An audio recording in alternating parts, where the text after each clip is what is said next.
evening. Welcome to QandA. I'm Tony Jones, and answering your questions tonight, the Shadow Minister for Communications, Malcolm Turnbull, author and social activist, Eva Cox, the US Ambassador to Australia, Jeff Bleish, Egyptian novelist and commentator, Adaf Souef, and the Foreign Minister, Bob Carr. Please welcome our panel.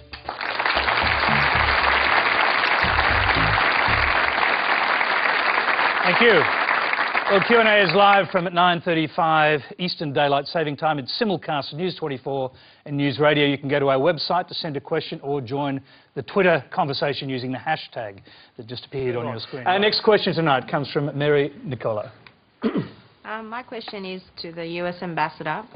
Hopefully you can answer it, but to me and 15 million Coptic Orthodox people in Egypt. With high unemployment and a crippled economy, why has the Obama administration chosen as a priority to fund through American tax dollars the delivery of US-made weapons, F-16s, tanks and aircraft to the radical Muslim Brotherhood government of Egypt, especially when President Morsi has been cited saying, boycott all products made by American enemies, and then Jews are descendants of pigs and apes? Before I bring the ambassador in, I'd like to hear... We do have an Egyptian here, so I would like to start and hear from Adaf on this question. But the question was about why the American government chose to send F-16s to President Mubarak, President Morsi. That's a Freudian slip. Well, I mean, I suppose the core of the question is whether or not that's a good idea. As an Egyptian, what do you think? I think it's a terrible idea, an absolutely awful idea. And I beyond that, 2 days ago, the news broke that the Morsi administration has ordered a further 140,000 gas canisters, again from their friends in the United States. That's tear gas canisters, which are due to be delivered in April for when we go into elections. This is a useful election tool. And in fact, they've even, it becomes more interesting, they have issues with the logistics of their being delivered. And so the Ministry of the Interior in Egypt has asked the military in Egypt to bring them over on military planes. And the company that is importing them, which is G4S Security, interestingly enough, will pay for the transport. So many, many questions here. Why is the government-to-government deal being mediated through a private company? Why is the military going to carry these tons of tear gas to Egypt? Why is the government importing all this tear gas just in time for the elections? And why is it spending $2.5 million on new tear gas at a point when it's telling us that we are so hard up that people should take down their intake of bread from 5 to 3 units of bread per day? So clearly, it's a terrible idea. Jeff Bleish. You know, Egypt is going through a very difficult period right now, coming out of the Mubarak regime and the revolution, and now trying to restore its its economy. And they have not been operating as a democracy. Their economy was in terrible shape before this, and then with the Arab Spring, there was a real fall-off in the economy, tourism, everything else fell off, and so they're in a worse position than they were in before.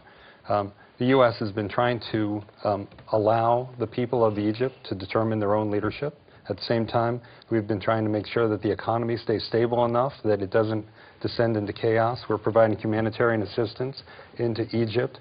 And we have always, and I can't speak to the specifics of either your question or the allegations that Adaf has raised, but what I can say is that they are also vulnerable to people coming in from outside groups, really dangerous extremist groups, terrorist groups, and they have to be in a position where they can defend themselves. You can't completely defang their military. You can't completely defang their military.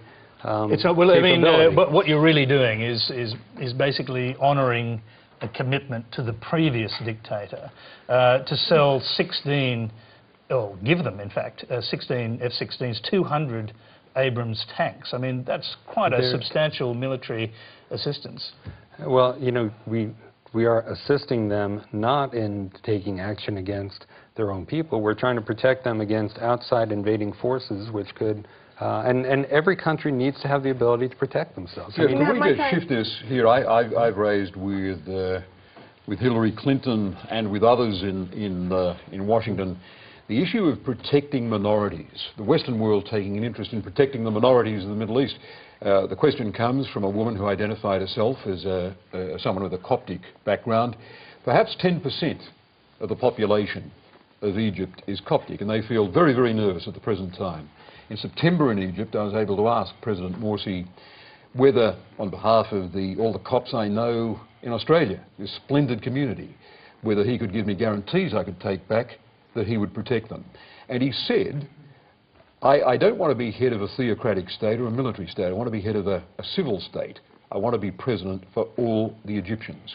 And I think the Western world's got a stake in seeing that minorities that have lived in the Middle East for 2,000 years, the Christians, but others as well, the Kurds, for example, let alone the small Jewish populations that have survived in Arab countries, should, during this tumultuous period of Sunni revolution, be protected. We've got an interest in protecting the minorities of the Middle East so that we can preserve something of that wonderful overlap of cultures, that cultural diversity that was for a long time the heritage of Middle Eastern life. Bob, our questioner has a hand up. I'll just go back to you. Yes, go ahead. Sorry, just back to the US ambassador and to Bob Carr. The only enemy Egypt is fighting at this point is the people itself. US-made bullets are in the bodies of the Egyptian people themselves, whether they are Muslim or Coptic Orthodox, because they're all against the tyranny of the current President Mohamed Morsi. So if you think that we're going to be invaded by Iran or any other of our Arab neighbours, you're sorely mistaken, because you'll find plenty of bodies with US-made weapons at this point. And to Bob Carr, I highly encourage you to continue that pressure on President Mohamed Morsi, because at this point the next elections for the parliament is during our Holy Week of Lent, and no Coptic will be able to actually go to those elections. Yeah, can I just assure you that the first phone call I made to an Australian ambassador after I was designated, not even sworn in as Foreign Minister of Australia, was to Ralph King, our ambassador in Cairo, to ask him to visit the Coptic churches and the monasteries and to call on the acting Pope to give me a report on the safety of this great community. I'll be at the Coptic Church in Sydney on Sunday. Their welfare is very close to my heart, and Australia will fight hard to see that their anxieties aren't increased as this Sunni revolution plays itself out. Okay, I'm just going to go to a tweet that's just come in. It's from Jacob Waba. Egypt has had one revolution. There's another one coming. What do you say to that, Arif? I think it's very likely. I just want to say to Neri that, in fact, they have, after Twitter and the media sort of wiped the floor with President Morsi, they've changed the election date to avoid Palm Sunday. But the blindness which was there to make them put the election date there in the first place was remarkable. I think that we need to be very careful when we look to Western powers and say, could you protect minorities? Because this is traditionally how colonialism and imperialism have come into our countries. And I think, thank you. And I think that this divisiveness, where they come in to protect the Christians or they come in to protect women, I think this divisiveness is, we are beyond that now, and that is very, very clear.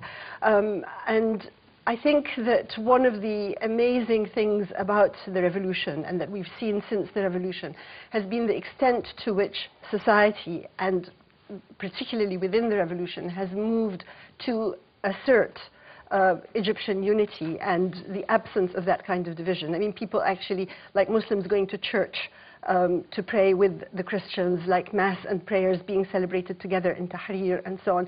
This is all really important. Foreign intervention can only damage that, and it is totally not a good thing. And you're completely right that American bullets and American arms are being used to kill Egyptians indiscriminately. Okay, well, I'm going to bring the ambassador back for a quick comment on that, and I want to hear from our other panelists as well, quickly. No, again, we're using every one of the tools that we have available to us to assist the Egyptian people to choose their own leaders and to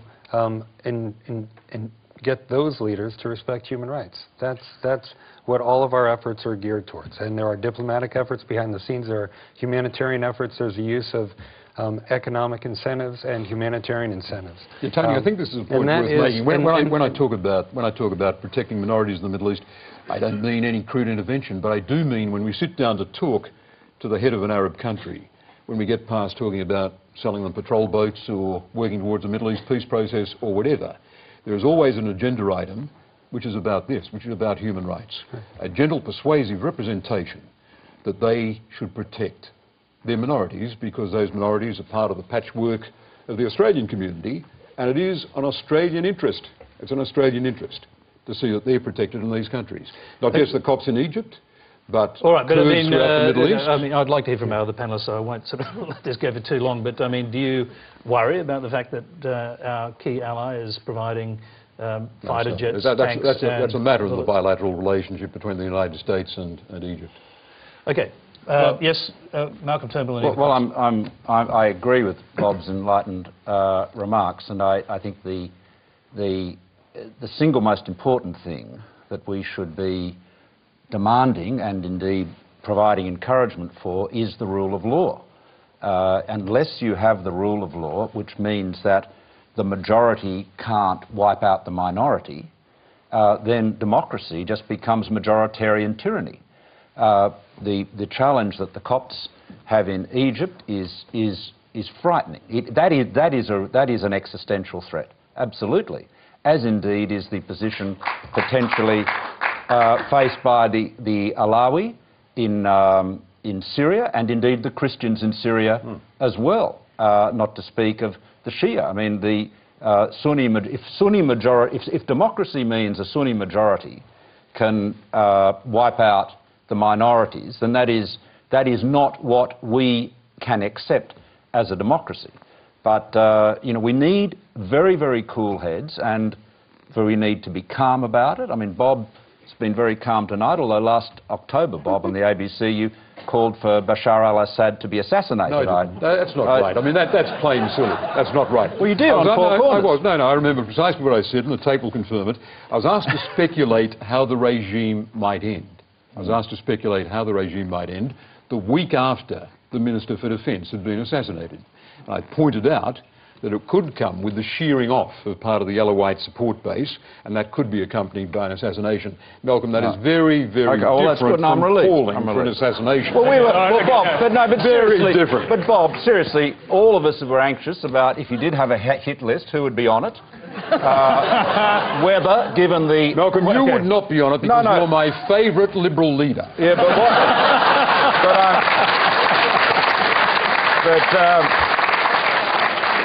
I would think, having regard to the turmoil in the Labor Party, one could be concerned about some other domestic targets. Okay. I've got no idea what you're talking about. Can I just raise... Yeah, go ahead, quickly. Yes, you can. Just very briefly, I mean, it was one of the comments that the ambassador made, and your intervention in that is that the arms provisions of the American things, the whole arms industry in America and its tie-in within the points that were being made about the sort of the sales and things like that, it doesn't help democracy to provide the sorts of weapons that can be used against civilians. It doesn't, you know, as people say, it's not a threat. So maybe the American arms industry ought to be sort of pulled back when these things are happening, so at least they don't have the sort of weaponry that can be used against civilian populations. And I think the Americans are far too ready to sell their arms to anybody who'll buy them, regardless of their politics. All right. You want to respond to that? No, you know, every single foreign military sale goes through an elaborate process to make sure that those sorts of things are assessed. You do a very bad process in that case, judging by some of the results of some of your arms sales. And look, it's to be assessed in advance so that you make sure that, you know, if people are purchasing these, it's for their legitimate self-defense. Every country has to be able to defend itself. Australia has F-16s, they have F-18s, they have a whole variety of things. It's not because they want to turn it on their on their civilian population. No, well, we're not talking about that. No, Australians that's a totally absurd argument. I think the Americans have got a very long record of providing armaments, of bringing things in, of using things like drones, of doing various things. I mean, have a look at some of the things you're doing around Pakistan and Afghanistan. You are not sort of pure people who sit there, say, thinking for every gun, I wonder who's they're going to shoot it. So don't come that one on me, please.